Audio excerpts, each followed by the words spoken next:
वृद्धाश्रमाला भेट देण्याचा योग खरं तर तंबाभाऊंमुळे आलाय. कारण खूप छान आहे की आपल्या माननीय माजी पोलीस अधीक्षक सोलापूर जिल्ह्याचे तेजस्विनी सातपुते मॅडम यांचा आज वाढदिवस.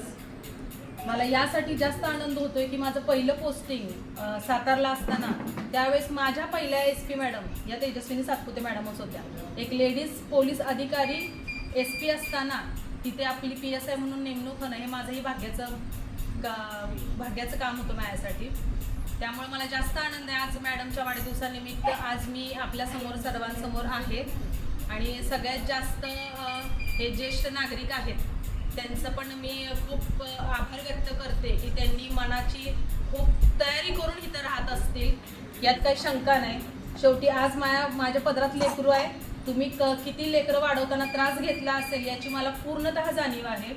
आणि आज इथे तुम्ही कोणत्या मनाने इथं राहत आहात याचीही मला जाणीव आहे. मला परवाचंच मी कार्यक्रमानिमित्त सांगू इच्छिते. आमच्या शेजारी अशीच एक वृद्ध महिला राहण्यास आहे. तिला 4 मुलं आहेत. 4 अति उच्च शिक्षित मुलं तिची बाहेरगावी राहत असतात. ती बिचारी एकटीच राहते. तिच्याजवळ 4 मुलं असून 4 सुना असून नातवंडे असून तिच्याजवळही कोणी नव्हतं. परवा दिवशी त्यांचा देहांतवास झाला. त्यावेळेस मोठा माटात त्यांचा देहांतवास केला गेला.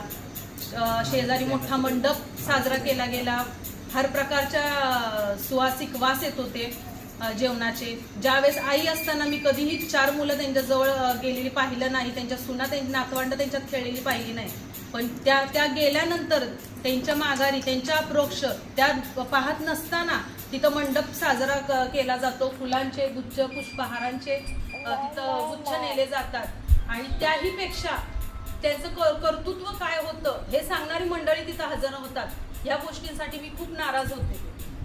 मी घरी जात असताना मी स्वतःची बाईक तिथं थांबवली आणि मी 2 मिनिटं कधीही कुठं थांबत नाही. घर ते ऑफिस आणि ऑफिस ते घर करणारी मी मुलगी. त्या दिवशी मी त्या मंडपाच्या शेजारी उभी होते.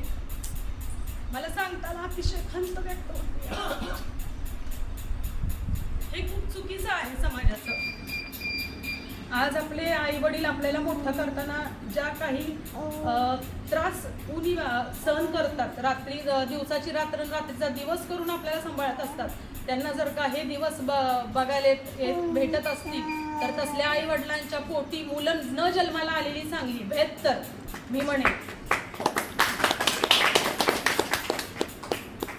हा दिवस खरंच कुठल्या आई वडिलांना बघायला न मिळो. आणि जन्माला येणाऱ्या प्रत्येक मुलीला आपल्या आई वडिलांचं केलेलं कर्तव्य